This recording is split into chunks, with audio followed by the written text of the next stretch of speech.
퇴근하고 뭐 할래? 시작하겠습니다. 몇 개의 키워드로 제 관심사를 소개해드리는 쇼센의 마이붐 시간입니다.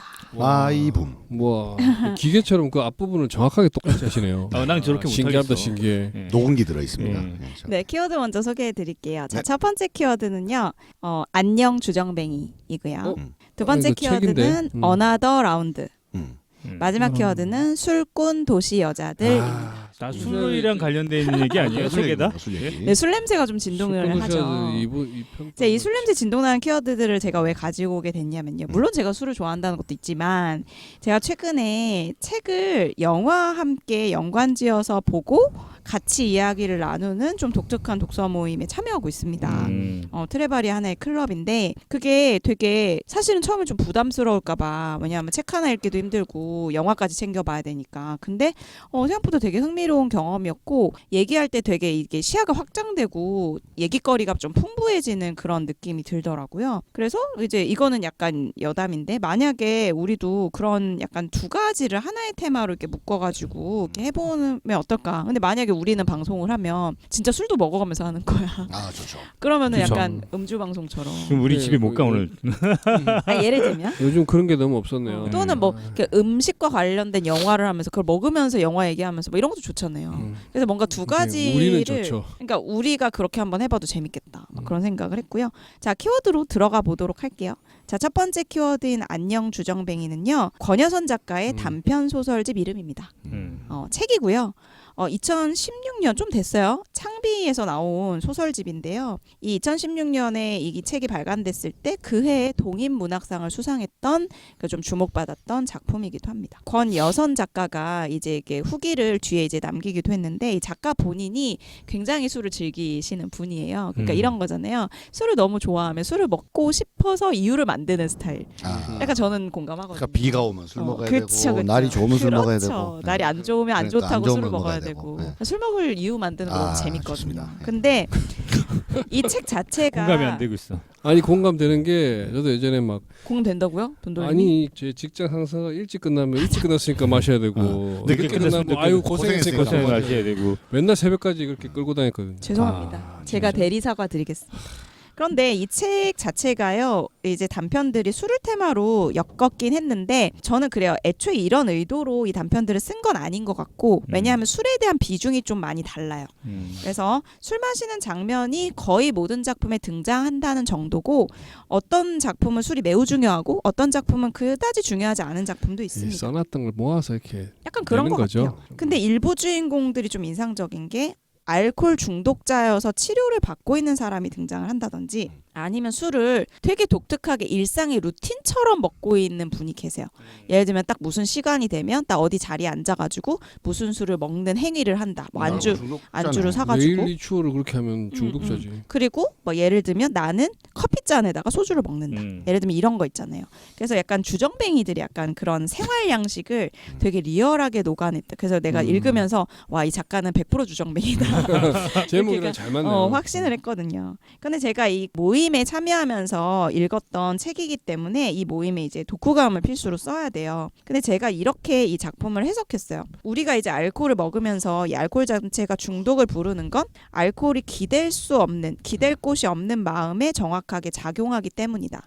제가 이런 문장을 썼는데 되게 안 좋은 습관일 수 있죠. 술에 기댄다는 게. 근데 어떤 사람들은 도저히 기댈 곳이 없어서 남은 선택지가 술일 수도 있다는 거예요. 그래서 여기 나오는 인물 몇 명 보면 이제 어떤 사람은 이혼했는데 아이까지 시댁에 뺏겨가지고 그 어쩔 수 없는 슬픔과 절망을 술에 기대기도 하고 그 이모라는 작품의 그 이모 주인공은 평생 가족을 위해 희생한 여잔데 그 과정에서 뭐 데이트는 물론이고 자기 삶이 없었던 사람이에요. 근데 이 사람이 아예 어느 날 편지를 쓰고 나는 이제 절연하겠다 이렇게 하고 근데 이미 나는 세상과 괴리되어 있는 거야. 그 누구랑도 연관되어 있지 않고.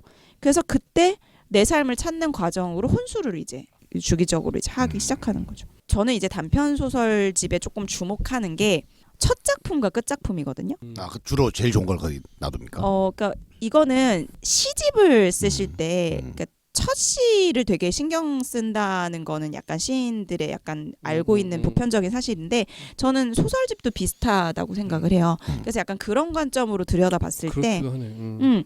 이 첫 수록작인 봄밤이 알코올 중독자가 나오는 이야기인데 첫 문장이 이걸로 시작해요. 산다는 게 참 끔찍하다. 이걸로 시작하거든요. 그렇지 않니? 라면서 시작하는데 저는 이게 분명히 작가가 의도했다고 생각을 하거든요. 이 작품을 첫 작품의 첫 문장으로 놨다는 거. 그리고 마지막 수록작인 층이라는 작품의 마지막 문장이 뭘로 끝나냐면 내가 무슨 도움이 되겠어요? 라는 약간 이 독백인지 한탄인지 원망인지 모를 문장으로 끝나요. 근데 제가 이제 이거를 굳이 약간 왜곡 비슷하게 해석을 해본다면 결국 우리가 술에 기대는 원인이나 시작은 삶의 끔찍함을 견디기 위해서 시작할 수도 있는데 사실 우리가 술에 깨고 어차피 다시 그 현실로 기어 들어갈 수밖에 없다는 거죠. 그러니까 사실 술은 도움이 되고 있는 게 아닌 거지.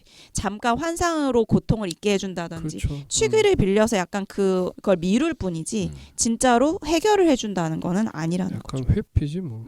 모든 문제 해결 연구소가 갑자기 생각. 그러니까 좀 연구를 해주셔야 돼. 이 비슷한 취지로 영화로 자연스럽게 넘어가 보면 이 영화는 되게 재밌는 발상으로 시작합니다. 어나더 라운드라는 영화인데요. 이게 이제 덴마크 영화고요. 더 헌트라는 작품을 전작으로 매즈 미켈슨 배우 명배우죠. 네, 매즈 미켈슨. 그 더 헌트로 했고 그대로 그 다음 차기작이 이 토마스 빈터베르그 감독의 차기작 어나더 라운드고 마찬가지 매즈 미켈슨이 주연으로 등장을 합니다. 매즈 미켈슨이 요즘에 뭐 한국 그 엄청 좋아해가지고 다시 화제가 됐고 막 그런. 아 그랬어요? 막걸리를 막 좋아하고 막 이래가지고. 그 뭐 그 유튜브에 엄청. 그게 갑자기 이 사람이. 너무 매력적인 배우죠. 너무 매력적인 배우고 그 특유의 분위기를 가지고 있는 배우인데 스토리 설정은 이렇습니다. 이 주인공이 4명의 그 남자 같은 고등학교에서 교사로 일하는 4명의 친구들이에요. 4명의 남자 교사들인데 각각 역사, 체육, 음악, 심리학을 가르치고 있어요. 그런데 이제 주인공이 이제 역사를 가르치는 마르틴이라는 이 매즈 미켈슨인 거죠.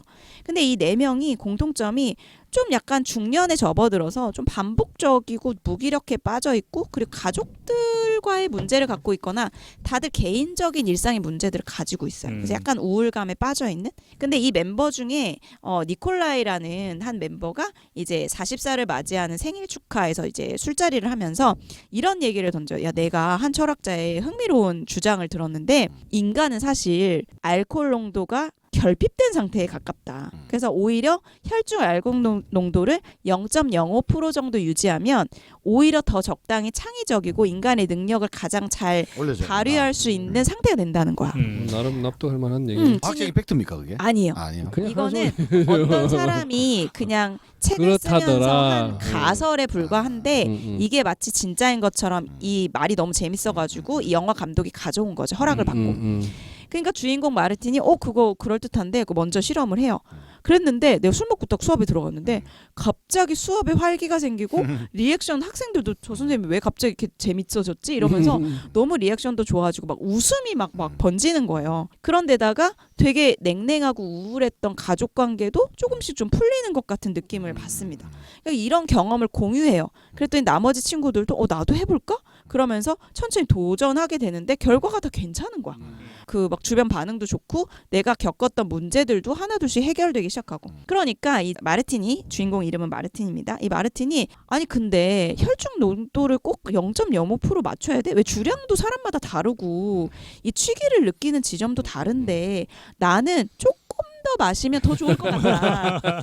그러니까 이거 개인차를 한번 실험해 보자.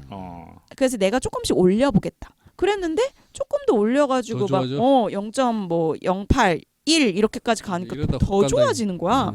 그래가지고 어디까지 실험을 하냐면 극단적인, 그러니까 아예 기억이 필름이 끊길 정도까지 한번 실험을 해본 거예요. 그러니까 결과적으로 예측이 되겠지만 통제불능한 상태가 되면 삶이 망가지죠. 그래서 결과적으로는 학교에서도 모든 사실 들켜버리고 막 학생들도 이 사실 다 알고 있고 막 가족들도 한심해하고 잘 되는 것 같았던 관계는 사실은 거짓이었고 과유불급이네. 뭐든 적당히 해야 되는데. 그래가지고 이제 결과적으로는 조금 이제 그 후반부는 조금 그런 우울한 얘기가 나오게 되는데 전 다 얘기하진 않고요. 딱 첫 장면하고 마지막 장면만 좀 언급드리고 싶어요.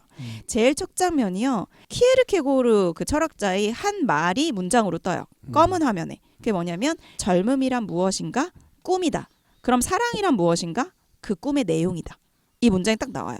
근데 이 영화를 다 보고 나면 중년 남자들이 잃은 것은 결국 단지 젊음, 청춘을 잃은 게 아니라 뭔가 꿈과 사랑을 이어가려는 꿈과 사랑에 대한 열정을 잃어버렸기 때문에 이렇게 무기력해진 게 아닌가 이런 얘기를 한 것 같고요. 마지막 장면은 막 졸업한 정말 그 10대들이 너무 이 졸업에 흥분을 이기지 못하고 술 파티를 벌여요, 해변가에서. 근데 이 중년 이 남자들이 거기에 어울려가지고 같이 술을 마시면서 매즈 미켈센이 막 춤을 추기 시작해요. 근데 이 매즈 미켈슨이 몰랐는데 현대무용을 좀 전공을 했대요. 좀 사주겠네. 전혀 난 몰랐네. 춤추는 장면 처음 봤는데 아 우리 아저씨들 막 춤하고 아니 뭐 다르겠네. 그 폴라 같은 데서 보면 그러니까 뭐 현대무용 자체가 되게 무형식이잖아요. 그러니까 약간 취한 것 같기도 한데 또 멋있어. 되게 무절제하고 무형식의 춤을 추는데 약간 그게 어떤 느낌이 드냐면요. 약간 뭔가 부자유 속의 자유 그리고 슬픈데 황홀함이 같이 있는 그 묘한 모순적인 그런 장면이에요. 분명히 얘가 웃고 있는데 춤추고 있는데 원래 그런 연기가 맞아요. 어려워. 그래서 저는 좋은 연기죠. 제가 이 생각에 나중에 많은 작품을 찍겠지만 이 매즈 미켈슨의 필모에서 이 작품이 인생작으로 손꼽히지 않을까 이런 예측을 조심스레 해봅니다. 그리고 마지막에 그 OST도 너무 좋으니까 추천을 드릴게요. 자, 마지막 키워드는요. 제가 최근에 보면서 너무 공감을 하고 너무 재밌게 봤던 티빙의 오리지널 드라마 술꾼 도시 여자들. 그 옛날에 내가 술 먹는 여자들 그 드라마 그거 한번 속편도 나온다고. 그게 속편 이제 나온대요. 속편이 나와요. 어. 저는 지금 봤어요. 재밌다는 얘기는 들었는데 근데 제가 이거에 이제 되게 공감을 했던 게 잘 없는 얘기라고 생각한 게 분명히 사랑과 우정 얘기 나오니까 이제 남자 배우들도 많이 나오지만 메인 테마는 사실 여자들의 문제예요. 그렇지. 여자들이 겪는 여자들의 일적인 문제. 제목이 여자들이네. 그럼 우정의 문제, 결혼과 사랑의 문제, 연애의 문제 다 여성 서술자가 3명이나 등장하다 보니까 그리고 3명이 겪고 있는 문제도 다 달라요. 직업도 다 다르고. 스타일도 다 다르고. 이러니까 물론 저보다는 훨씬 이제 어린 31살? 그렇게 이제 설정이 되었거든요. 그렇긴 하지만 되게 공감 가는 내용이 되게 주인공이 많더라고요. 우리 또래였구나. 그래서 이제 개인적으로는 이제 배우만 잠깐 소개해드리면 그 이선빈 배우 그리고 한선화 배우 그다음 정은지 배우. 근데 이 배우들의 개성이 뻔한 역할이 하나도 없어요. 그렇죠. 이선빈 배우는 이제 그 예능 작가 역할인데 입이 굉장히 거칠고 술 들어가면 욕을 그렇게 찰지게 하는 그리고 막 하이힐로 막 병뚜껑 딸 수 있는 그래도 보통 때는 조금 차분하고 좀 약간 일에 열정 있는 스타일이죠. 커리어 우먼 스타일. 그리고 한선화는 미모의 요가 강사인데 백치미가 굉장히 뛰어나. 엄청나죠. 그리고 초긍정적인 약간 연애 중독자, 로맨스 중독자 약간 이런 거고요. 제가 전부터 응답하라 시리즈부터 제가 정은지 배우를 되게 좋아했거든요. 정은지 배우는 워낙에 연기 잘하죠. 근데 정은지 배우가 너무 캐릭터가 찰떡이야. 그래갖고 되게 걸크러쉬한데 겉으로는 무뚝뚝한데 속정이 엄청 깊은 맞아요. 또 교사. 따뜻하고 의리 있는 그러한 캐릭터를 맡았는데 굉장히 진정성 있는 캐릭터더라고요. 그래서 되게 매력 있었고 새 배우가 너무 연기도 좋고 특히 그 저는 이제 여성분들 30대 여성분들에게 좀 추천을 많이 드리고 싶어요. 되게 공감이 많이 갈 대사들이나 장면들이 굉장히 많다. 술 잘 그리고 먹습니까 그 사람들이? 너무 잘 먹죠. 엄청 먹지. 거기는 엄청 계속 먹어요. 먹는 게 계속 말술이죠. 그거. 저는 먹고 익지 않은데 취하는 느낌이 들더라고. 그래서 너무 좋았고 그리고 또 하나 너무 맛있는 안주들이 많이 나와요. 맞아. 이거 주당이라면 진짜 침 흘릴 수밖에 없는 안주 너무 많아서 우리 안주 킬러들은 매우 좋아할 만한. 올해 하반기에 나온대요 시즌 2가. 그래서 맞아요. 아직 공지는 안 됐는데 하반기라고 하면 2달밖에 안 남았잖아요. 그래서 조만간 볼 수 있지 않을까. 그래서 너무 기대를 하고 있습니다. 그래서 술꾼 도시 여자들까지 소개를 해드렸습니다. 술에 대한 얘기를 하고 나니까 술이 먹고 싶어지네. 너무 좋아요. I love 알콜. 네, 이것으로 저희 소개 마치도록 하겠습니다. 감사합니다. 감사합니다. 고맙습니다.